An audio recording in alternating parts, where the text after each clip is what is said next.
E20 petrol की तरफदारी करने वालों के ध्यानार्थ है। क्यों हम नितिन गडकरी का जिक्र कर रहे हैं जबकि पेट्रोलियम मिनिस्टर तो हरदीप पुरी है? क्योंकि गडकरी ने एक इंटरव्यू में कहा था कि आज तक E20 पेट्रोल के इस्तेमाल की वजह से एक भी कार में खराबी का मामला सामने नहीं आया। लगभग चुनौती के स्वर में उन्होंने कहा था, एक कार का नाम बता दीजिए। जवाब छत्तीसगढ़ से आया है और ये सोशल मीडिया योद्धाओं की तरफ से नहीं है। रायपुर के एक डॉक्टर हैं, उनका दावा कि उनकी कार E20 पेट्रोल डलवाने से खराब हो गई और इस दावे पर उपभोक्ता फोरम का फैसला भी आया है। कार है grand Vitara strong hybrid Zeta plus, company का नाम है मारुति सुजुकी।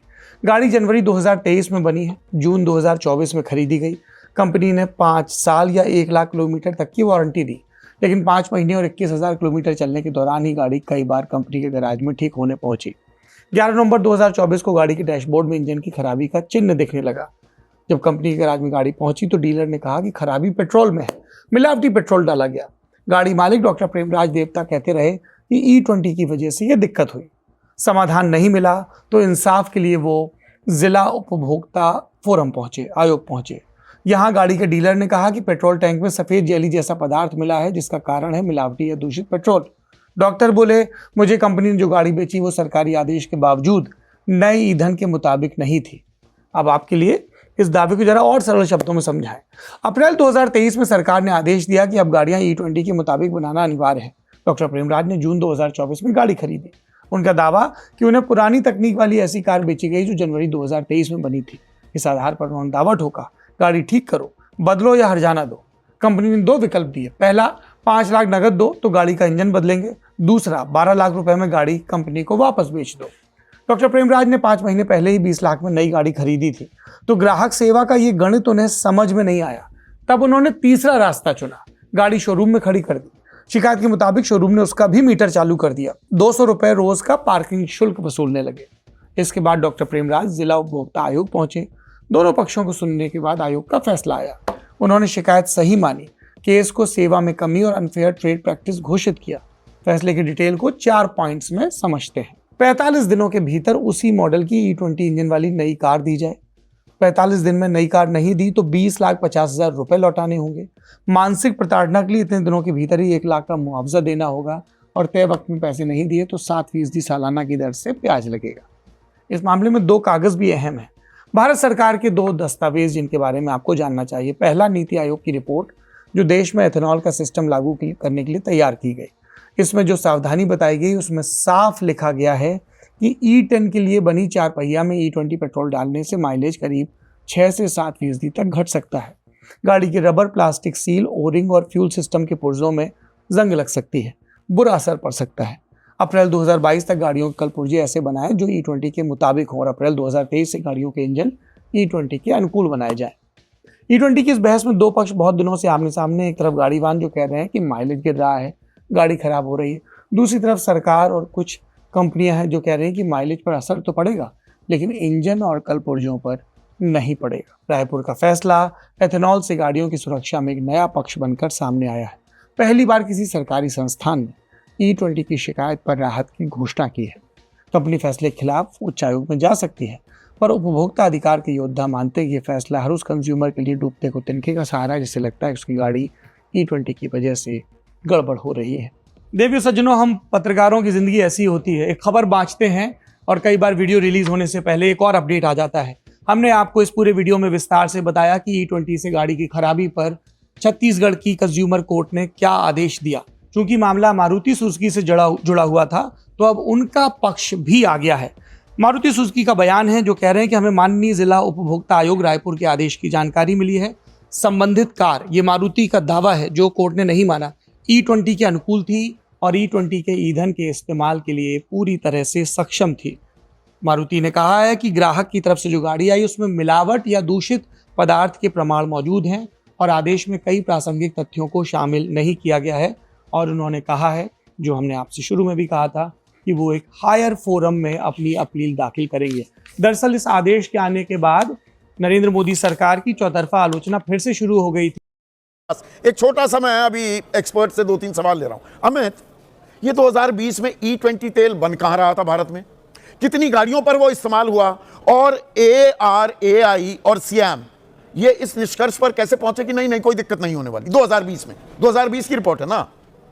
जी हाँ, ये सच बात है। और जब मेरी खुद की बात हुई डॉक्टर रेजी मिथाई जो डायरेक्टर हैं ARAI के, उन्होंने कहा हाँ हमने रिसर्च की है। मैंने पूछा किस गाड़ियों पे की है, किस गाड़ियों पर? वो तेल कहां से आया था? E20 तो था नहीं भारत में। आपने कब चेक किया? हाँ। और वो गाड़ियां किससे सोर्स हुई हैं? हाँ। सोर्स भी हमें जानना है। और कितने किलोमीटर आपने टोयोटा वालों से ली, मारुति से ली, ह्युंडई से ली, किससे ली? बताने तक को तैयार नहीं है। उनका सीधा कहना था कि ये कॉन्फिडेंशियल है। मैंने कहा रिपोर्ट कॉन्फिडेंशियल है, हाँ। फिर टेस्टिंग मेथड कॉन्फिडेंशियल है, फिर आपने जिन गाड़ियों पर टेस्ट किया वो कॉन्फिडेंशियल है, और फ्यूल सोर्स भी कॉन्फिडेंशियल है। तो फिर भाई ओपन ही क्यों की? यही क्यों कहा कि हमने कर लिया टेस्ट? ये भी कहते हैं ये भी कॉन्फिडेंशियल ही है। कोई जवाब नहीं उनके पास। ये तो मेरे डायरेक्ट 1-to-1 बात हुई है, उसमें उन्होंने साफ मना कर दिया। और दूसरा ये 2023 से आप E20 तेल मतलब 20% इथेनॉल मिलाया हुआ तेल बेचने लगे, उससे पहले की ये गाड़ियां, उसकी कोई जिम्मेदारी नहीं? एक्चुअल में जिम्मेदारी तो बहुत होनी चाहिए, लेकिन क्या कहा गया था जब सीएम से पूछा गया कि हमें बताइए क्या सजेशंस है, सीएम ने कहा कि आप स्टेप बाय स्टेप आइए। 2030 में आप देना चाहते हैं कि 20 आएगा, लेकिन हम 2023 से गाड़ियां बेचना शुरू कर रहे हैं। अरे भाई, जिसने 2023 से पहले गाड़ी खरीदी उसने कौन सा गुनाह कर दिया? यही तो समस्या है। उनको जब कहा गया कि आप एक चीज बताइए, आप यूरोप में पेट्रोल सप्लाई करते हैं, वहां आप E5 E10 भी देते हैं, सप्लाई करते हैं, तो इंडिया के लोगों को यूरोपियन यूनियन में तो E5 ही चलता है। और ये भी उनसे कहा गया हम किस तरह के डेमोक्रेसी में? नहीं नहीं, यहां पर ये कमाल हो रहा है, ऐसा गड़बड़ झाला गाड़ियों को लेकर। ये 10 साल पुरानी गाड़ी, 15 साल पुरानी गाड़ी जी, यूरोप में 30-30 साल पुरानी गाड़ी, 40-40 साल पुरानी गाड़ी चलती है, और वहां पर AQI जो एयर क्वालिटी इंडेक्स है बिल्कुल बेहतरीन है। यहां गाड़ी अगर 2 साल पुरानी गाड़ी भी प्रदूषण कर रही है, उसको हटाओ ना भाई। अगर 12 साल पुरानी गाड़ी है, 15 साल, वो बिल्कुल ठीक ठाक है, उसे हटाने वाले आप कौन होते हैं और क्यों हटा रहे हैं? आप देखिए, मैं अभी जापान गया था, वहां पर 40 साल पुरानी गाड़ियां चलती हैं, AQI वहां 13 था टोक्यो शहर में। हाँ। जो कि दुनिया का सबसे बड़ा शहर माना जाता है, और जहां पर खूब सारी गाड़ियां हैं, पेट्रोल गाड़ियां हैं थोक के भाव, और वहां पर भी AQI 13 कैसे है? और हम इंडिया में जब लैंड कर रहे हैं तो यहाँ AQI मिल रहा है 300। नहीं, पर यहां पर दोहरी मार पड़ रही है क्या? दुबे, वापस आपके पास आ रहा हूं भाई। ये 100 रुपए का पेट्रोल, मैं दिल्ली का मोटा मोटा दाम लेकर चल रहा हूं, ये तो 92 होना चाहिए। 20% इथेनॉल, वो तो 60-65 रुपए का है। तो वो तेल कम नहीं कर रहे, ऊपर से दोहरी मार। मैंने क्यों कहा? अगर 20% आपकी माइलेज कम हो रही है या 15%, तो ये तो दोहरी मार हो गई ना। 18 की 15 की एवरेज थी, वो 12 की हो गई, वहां नुकसान, और तेल के दाम वही। बिल्कुल ठीक है। और इसी कमेटी ने ये कहा था कि आप इसके दाम कम रखिएगा। क्यों कह रहा हूं मैं ये? क्योंकि उस रिपोर्ट में ये है कि जो इथेनॉल है उसकी एनर्जी 21 मेगाजूल है और पेट्रोल की 34 मेगाजूल है। 30% एनर्जी का अंतर है, इसलिए माइलेज कम है उसका। तो आप ये जो तर्क दे रहे हैं कि साहब हमने ग्रीन हाउस गैस का इंपैक्ट कम किया, अरे साहब अगर फ्यूल ज्यादा कंज्यूम होगा तो वो ग्रीन हाउस गैस का इंपैक्ट तो नलीफाई हो जाएगा ना।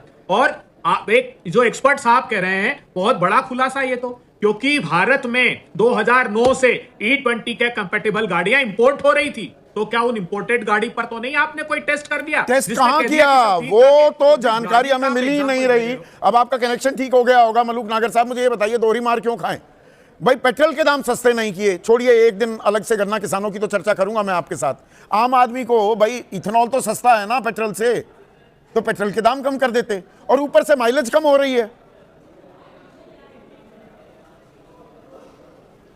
बात तो सुनने में एकदम ठीक सी लगती है, पर प्रश्न ये उठता है कि आपने जो पिछले दिनों डिबेट करी हॉर्मुज पूरा लगा करके, उसका एक फायदा तो हुआ कि जो इलेक्ट्रिक कारें 90% पिछले 2 महीने में बिक्री उनकी बढ़ी है। और आप कहां ले जा रहे हैं? मैं तो खुद ईवी गाड़ी चला रहा हूं 1.5 साल से। ईवी की बात कहां से आ गई?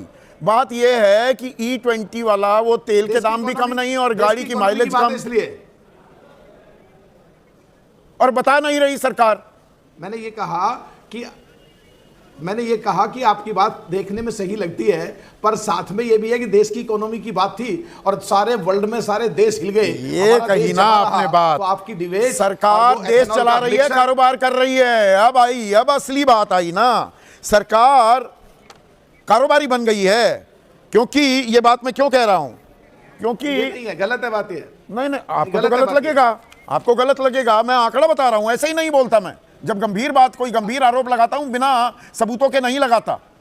अब सरकार बता रही है, ministry of petroleum and natural gas की 2014-15 से फरवरी 2026 तक 1.5 लाख करोड़, 1,50,925 करोड़ इथेनॉल सप्लाई के हमने किसानों को दिए, तो हमारी विदेशी मुद्रा 1,70,560 करोड़ बच गई। ये इथेनॉल के पैसे गांव देहात में मिलते हैं, ये कारोबारियों को मिलते हैं? ईमानदारी से बताना।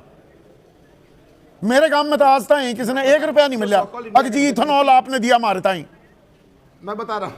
हाँ अरे बोलने देते ही नहीं, आप जवाब ही नहीं देते। सवाल भी आप करोगे, जवाब भी आप दोगे, तो बोले कैसे? मैं कह रहा हूँ जो सो-कॉल्ड इंडिया गठबंधन सबसे बड़ी पार्टी कांग्रेस है, क्या वो ये नहीं चाहती कि देश की इकोनॉमी मजबूत हो? क्या वो नहीं चाहते? मजबूत हो रहा है। किसान से कौन सा इथेनॉल खरीदा जा रहा है? या कारोबारी? अरे किसान, अच्छा, किसान को मिल रहा है पैसा?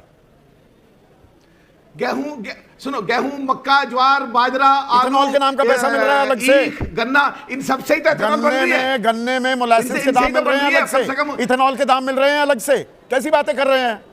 अरे आप दूसरे उनसे बात नहीं कर रहे जिनको खेती का ख नहीं पता, बीघे और एकड़ का फर्क नहीं पता, खरीफ और रबी का फर्क नहीं पता, उससे थोड़ा बात कर रहे हो आप।